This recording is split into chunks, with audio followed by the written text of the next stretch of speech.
Bismillah ve salatu ve selamu ala Resulillah ve ala alihi ve sahbihi ve men wala. İmam Buxari rahmetullahi aleyhiniki Sahih Buxari namlı kitabında bugünkü okulmakçı bolgan ders İmam Buxari rahmetullahi aleyh mescitke hamda xoma sapaqlarini esip qo'yish ve türlük taqsimotlar haqida to'xtalib bundaq deydi. İbrahim degan kishi Abdulaziz ibn Suhayb'din, bu kishi Anas ibn Malik radhiyallahu anhudan bayon qilib bundaq deydi.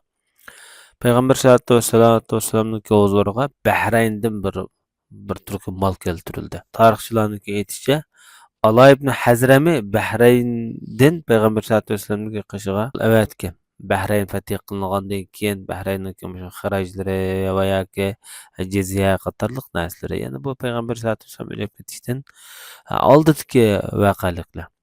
Şu Bahreyn'de mal kelgandan keyin Bahreyn näde degan vaqtda bugungi shu Saudiyadagi sharqidagi Qatif va hozirgi Bahreyn, hozirgi Qatarliq o'rinlar qadimgi Bahreyn davlati qatoriga kirdi iqlimiga. Tarixchilar bu Ommon bilan Basrning oralig'idagi bir jut deyilgan. Demak bu Ommon jutni o'z ichiga oldi shu tarafga. Janob Rasululloh hamda bu molni masjidga qo'yib qo'yinglar. Bu payg'ambarimizning huzuriga kelgan ko'p mol edi. Tekin musulmonlar onun aldıda bir toygudek mal dunyoga erişip bakmagan. Bu Bahreyn şu vaqtida o'zing shu marvoyatchilik bilan mashhur jut bu. Dengizdagi cho'ng orol. Marvoyat bilan ko'p mashg'ul bo'ladigan, ko'p marvoyat chiqadigan. Shu vaqtdagi iqtisodniki jan tomri, dengiz bo'yidagi bir jut hamda. Payg'ambar sallallohu alayhi vasallam namoz chiqdi-da, masjidda kelgan mollar qo'yilgan. U molga qarab qo'ymadi. Cenab-ı Resulullah namazı o'qib bo'lgan vaqtida bu dövlengen malına qashiga kelib o'ltirdi. Qanday adam kelsa Rasululloh beradi. Menga bersa ehtiyojim bor desa Cenab-ı Resululloh ip qolmay beradi. Shu paytda Abbas kelib qoldi. Cenab-ı Resulullah'niki tavosi bo'ldi. Bu kishi dedi, ya Rasululloh, menga bergan bo'lsa, men o'zimni qutqazdim. Aqlni qutqazdim dedi-de.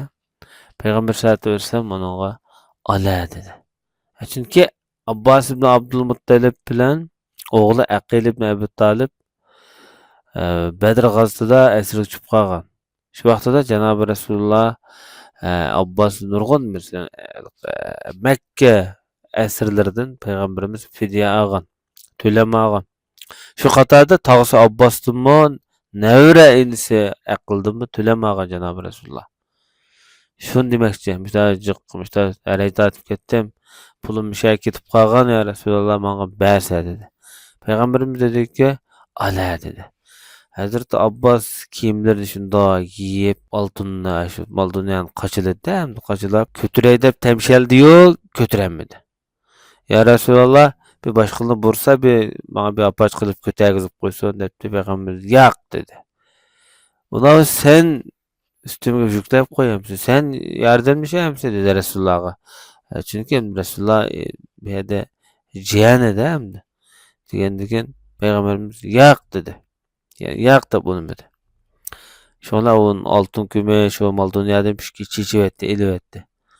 Andı yani kötüreşik temsilip de kötüremedi. Dedi ki ya Resulallah bəzələrində bursan bir kötürəb qoysa yoki apaç etib qoysa debdi. Yo'q dedi. Sen yardımlaşkin sen kötürəb qoyğan debdi. Yo'q dedi.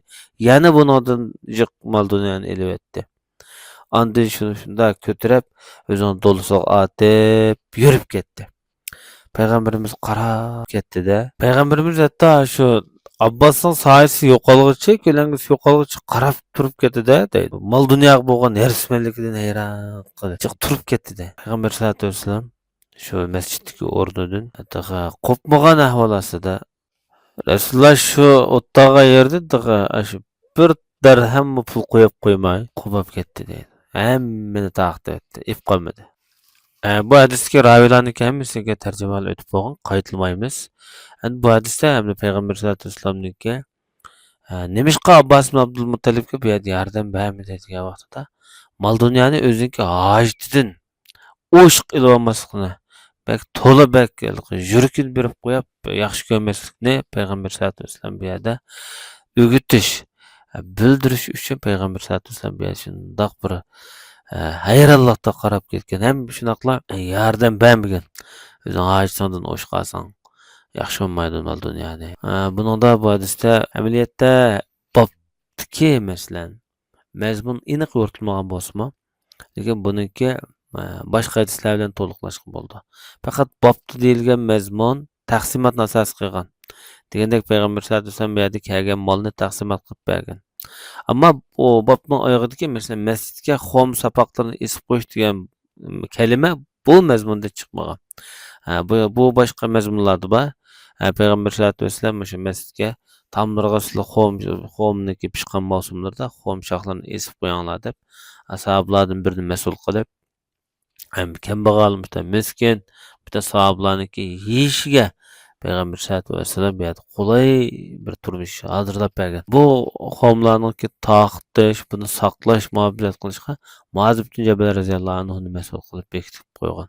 Demak bu hadislarda musulmonlarniki umum manfaatiga taqishadigan mushtaq mol dunyoni masalan kirib musulmonlarning manfaatini asos qilgan ahvol ostida mol dunyoni shu taqasi bo'ldi, masalan xoma, ichimlik narsalarni taqasi bo'ldi degan kelib chiqadi.